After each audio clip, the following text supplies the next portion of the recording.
Hello, all of you autonomous Adams and Eves. This is the imperishable Sammy Zenith here, and today I'm going to be talking about a debate that has pretty much been going on for a very long time, but since Sonic is sort of a trending topic again because of the Sonic movie, I might as well talk about it now. And that debate is whether Goku is the more powerful fictional character or whether Sonic is more powerful than him. And I'm going to be talking only about the canon versions of these characters. I'm not going to be talking about, Archie, Sonic. I'm not going to be talking about, like, Goku from Dragon Ball Heroes or the video games or anything like that. Just the canon versions. And if you think that seems unfair, it's really not.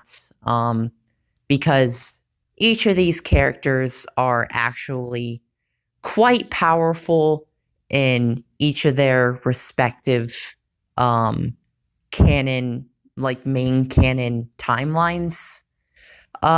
Possibly more than people even realize. So that's what I'm going to be talking about today. Which character is actually more powerful between Goku and Sonic?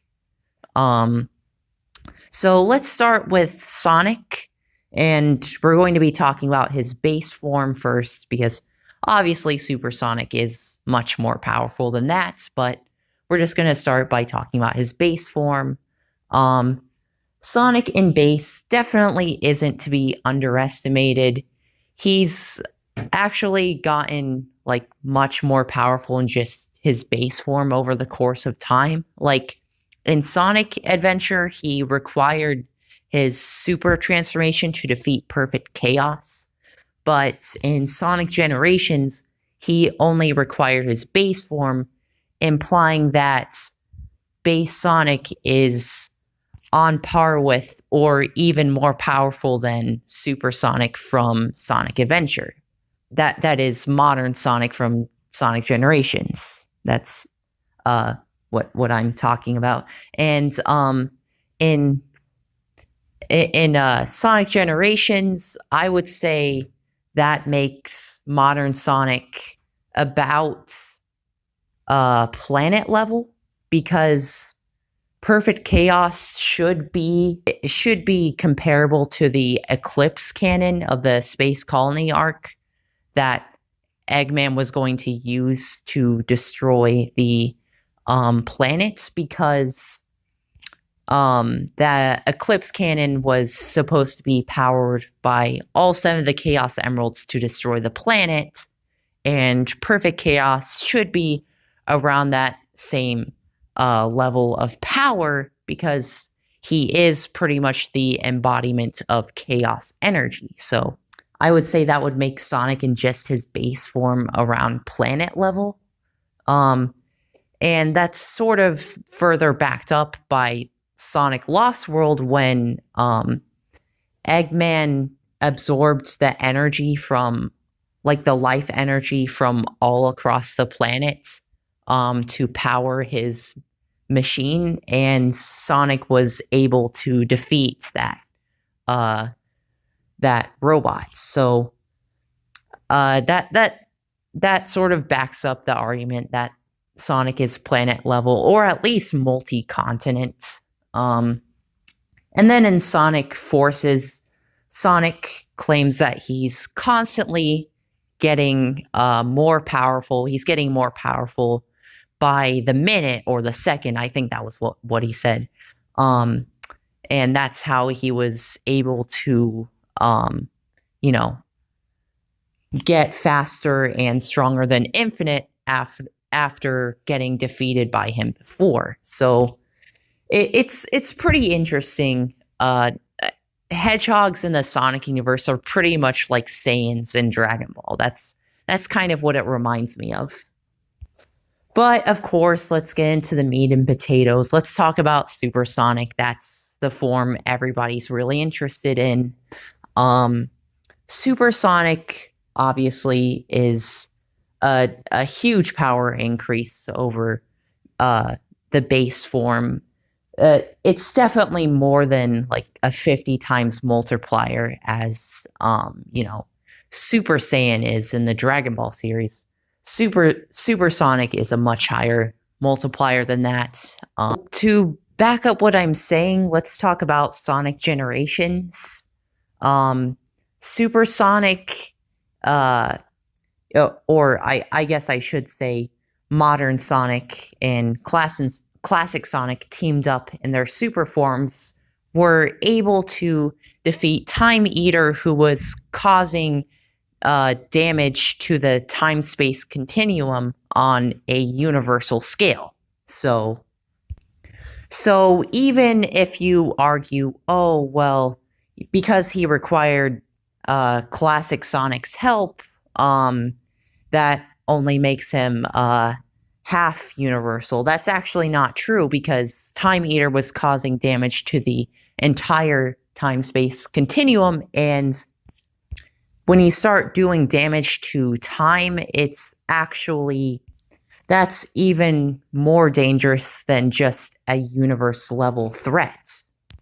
So supersonic is at least universe level, but I would say universe level plus.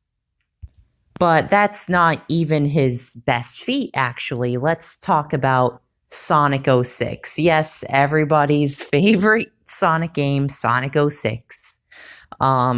Yes, I know, it's a game a lot of us want to forget about, but that game actually has one of Sonic's best feats in terms of power, because Sonic, assisted by Shadow and Silver in their super forms, was able to defeat Solaris, and Solaris was a being who existed across multiple timelines, the past, the present, and the future. That would make Supersonic, in fact, multiverse level, or low multiverse level, I should say. And again, if you want to argue, oh, well, Sonic required help, he was actually the one to land the finishing blow on Solaris. So I would actually definitely put him on that tier of power, low multiverse level, in his super form. And that was back in Sonic 06, which is earlier in the timeline. Sonic has gotten more powerful since then. So now he might be, possibly closer to multiverse level, not just low multiverse level. I'm going off of versus battle tiers, in case you're wondering. But just for the sake of argument, I'm going to keep him at low multiverse level, just because he hasn't really shown off any feats on that level since then. Plus, Sonic 06 was literally erased from the timeline. That doesn't necessarily mean Sonic is weaker, because those events were erased from the timeline, but still. Actually, I guess it's worth mentioning that Crisis City appeared in Sonic Generations, implying that it wasn't totally erased from the timeline, so it's a bit confusing, honestly. Now, anyways, I'm going to be talking about Goku now. Goku, at the beginning of Dragon Ball Super, attains the Super Saiyan God transformation. But during his battle with Beerus, he actually reverted back to his Super Saiyan 1 form. However, something interesting happened. He actually absorbed all of that power into what seems to be his Super Saiyan 1 form. And by training with Whis, he was able to attain the Saiyan Beyond God state, which basically means Goku retains all the power from his earlier Super Saiyan God transformation in just his base form. And of course, Goku's got exponentially stronger since the beginning of Dragon Ball Super. He's gotten many Zenkai boosts because of the events of the Future Trunks arc and the Tournament of Power. But regardless, his base form is still, I would say, in that universe level range of power. So in the Tournament of Power, Goku attains the Ultra Instinct transformation, and in the first awakening of Ultra Instinct Omen, he awakened Ultra Instinct Omen 3 times throughout the Tournament of Power. But in the first awakening, it was stated that Goku's power was shaking the entire world of Void, which is basically an infinite realm. And this form was stated to have closed the gap in power between him and Jiren, and Jiren was suppressed at that point. And later on, after Goku recovered his stamina after getting drained since using Ultra Instinct Omen a second time, he was actually able to push Jiren beyond his suppressed state into eventually using his full power. But the thing is, he wasn't even in Ultra Instinct Omen, he was just in his Super Saiyan Blue form. And this implies that Goku in his Super Saiyan Blue form surpassed the Ultra Instinct Omen power he demonstrated earlier. And this also suggests that Goku in Super Saiyan Blue is around the universe level plus tier of power. And then when you take into account that Goku can actually use Kaioken times 10, Kaioken times 20, this automatically makes him, low multiverse level, because Kaioken multiplies your power. It literally multiplies your strength, your speed, your senses. So if Goku is universe level plus in his Super Saiyan Blue form, that automatically means that, he can destroy multiple 4-dimensional universal constructs in utilizing Kaioken in his Super Saiyan Blue form. Then, of course, later in the Tournament of Power, Goku taps into Ultra Instinct Omen once again and masters Ultra Instinct by further ascending into, mastered Ultra Instinct or complete Ultra Instinct, whatever you want to call it. And that pushed Jiren to the very limits. Jiren at full power is stated to be beyond God of Destruction level, and he even broke his limits due to how hard mastered Ultra Instinct Goku was pushing him in battle.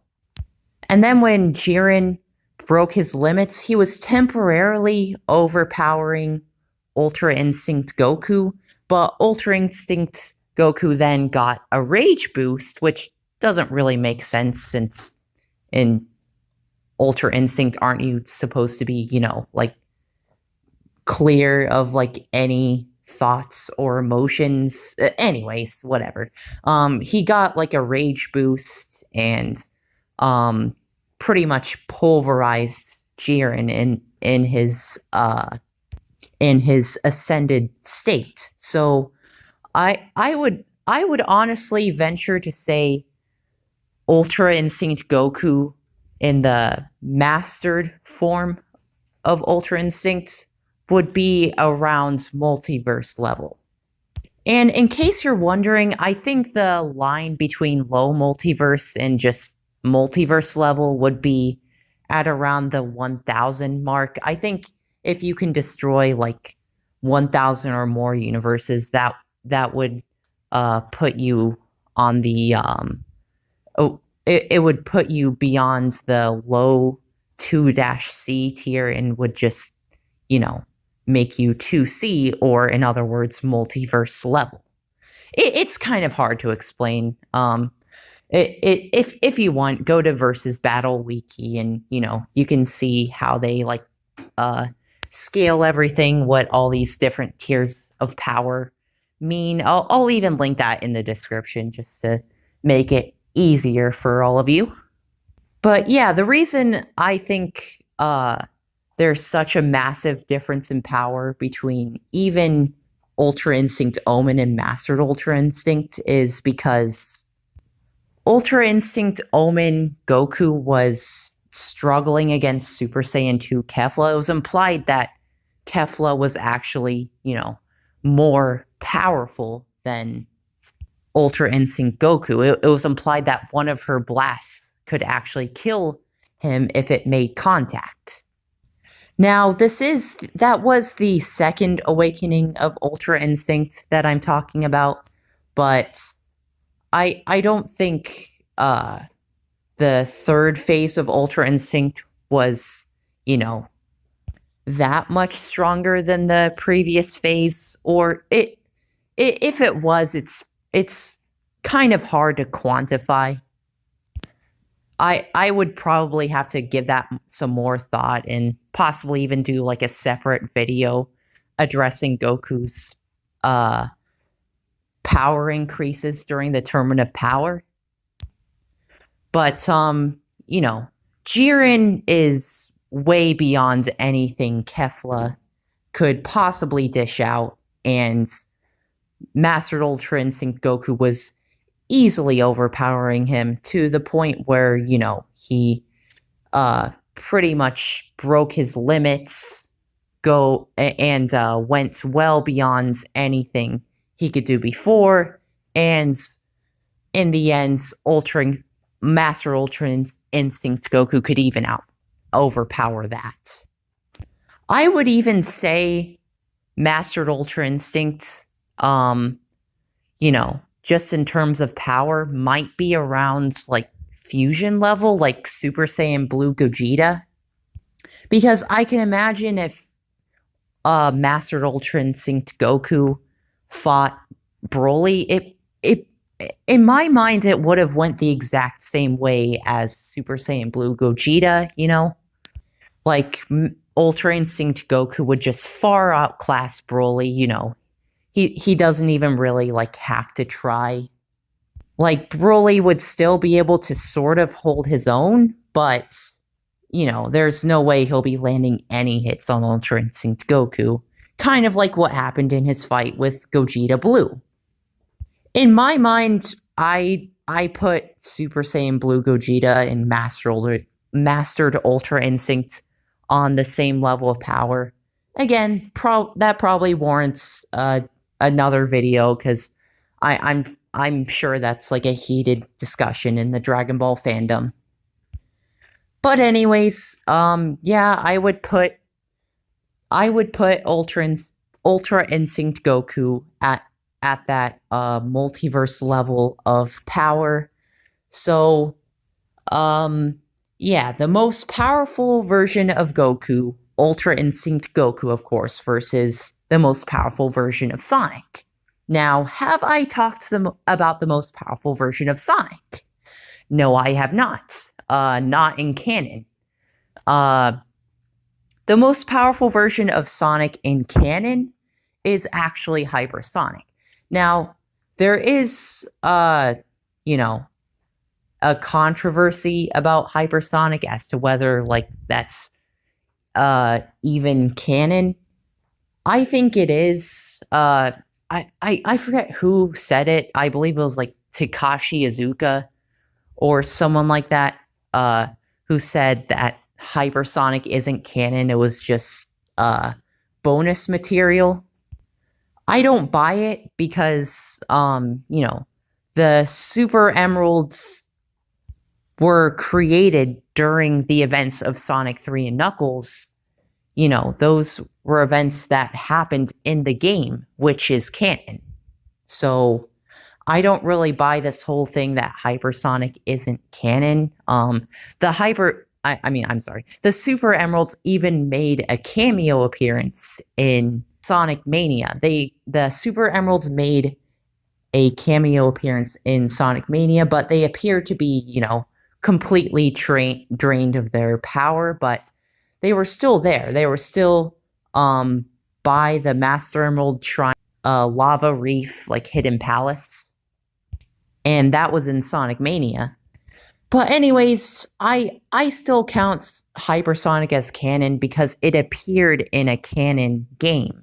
Yeah, we haven't seen it since then, but I mean, it still happens. I consider it canon. I don't, I don't just blindly listen to whatever Takashi Iizuka or whoever works at Sega has to say. I mean that's really the great thing about, being a fan of anything. You can, speculate, form your own theories about it. But anyways, it's unclear about how much of an increase Hypersonic is over the super form.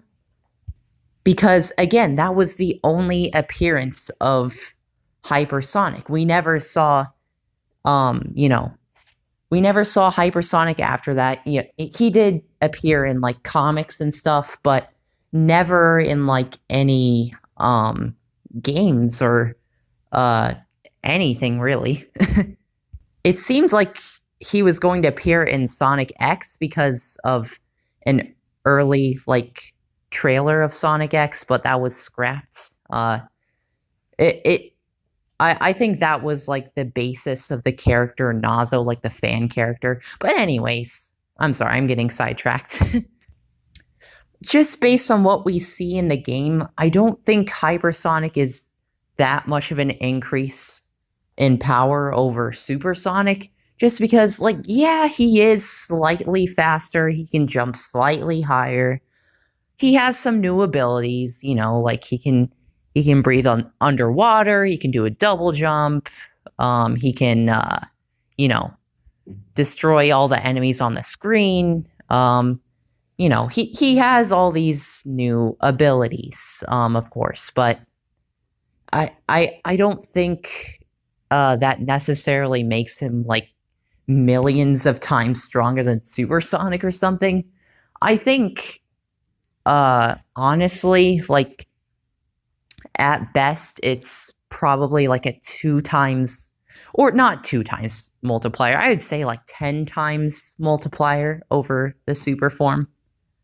Just because, I don't know, the super emeralds are 10 times larger than the regular emeralds. I don't know. There's literally no information to go off of. We just know that Hypersonic is more powerful. We don't know by how much. It doesn't really seem to be by a whole lot. But he's invincible, just like Supersonic. That's not any different. He just has some new abilities, pretty much, and he's slightly faster. That's pretty much it. So, the most powerful version of Sonic, Hypersonic versus Ultra Instinct Goku. To be honest, I can't see Hypersonic winning this fight, because I don't think Hypersonic produces enough of a power boost over the super form to rival the level of power Ultra Instinct Goku is able to manifest. So if Supersonic is like low multiverse level and Hypersonic is like 10 times stronger than that, it's really not much of a difference, honestly.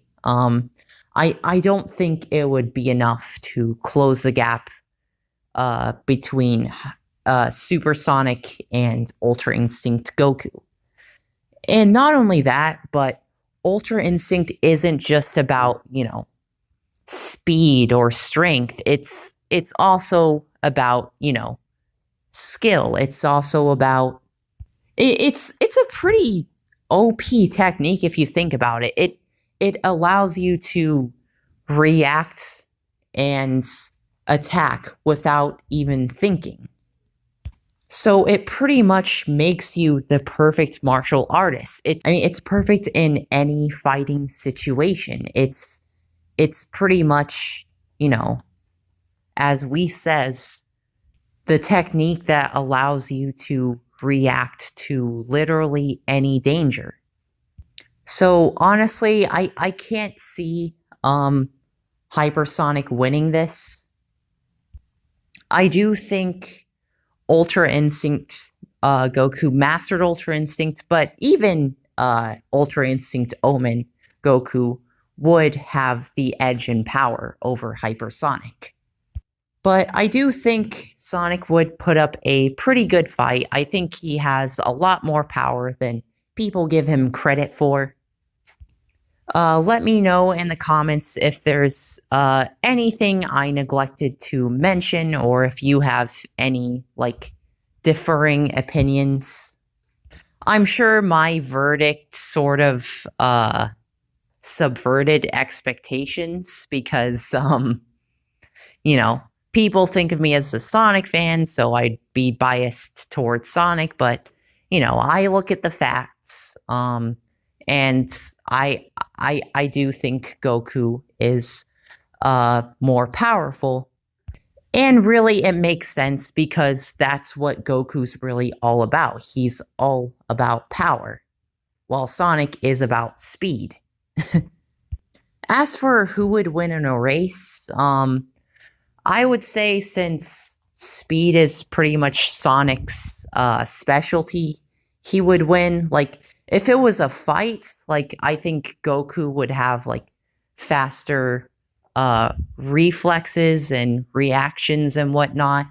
Not just because of Ultra Instinct, but because in general, I could imagine Goku having better, combat speed, but in terms of travel speed, I think Sonic would be superior to Goku.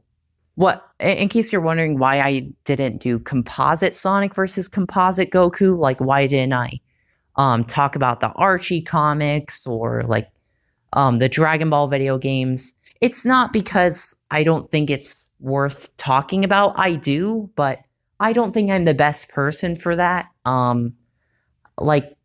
I have read some of the Sonic Archie comics, but I didn't read every issue, I don't know the whole overarching story with the Archie comics. I would just sort of pick up some issues in the library as a kid and read them, and I didn't really know what the overarching story was. I just read whatever issues I had access to, which weren't very many. And that series of comics actually started even before I was born, because I was born in 1998, and the Archie comics for Sonic started in what was it, 1993 or something? I forget. Maybe 1995. I don't know. Yeah, I guess Goku from Dragon Ball Heroes and the Dragon Ball Xenoverse games is supposed to be way more powerful than the main timeline counterparts. But I don't know. I'm not really a huge fan of Dragon Ball Heroes, for instance. But anyways, that pretty much wraps up this video. I think the strongest version of Goku would defeat Sonic. But let me know your thoughts on that in the comments section. This has been the imperishable Sammy Zenith, and I am signing out now. Goodbye.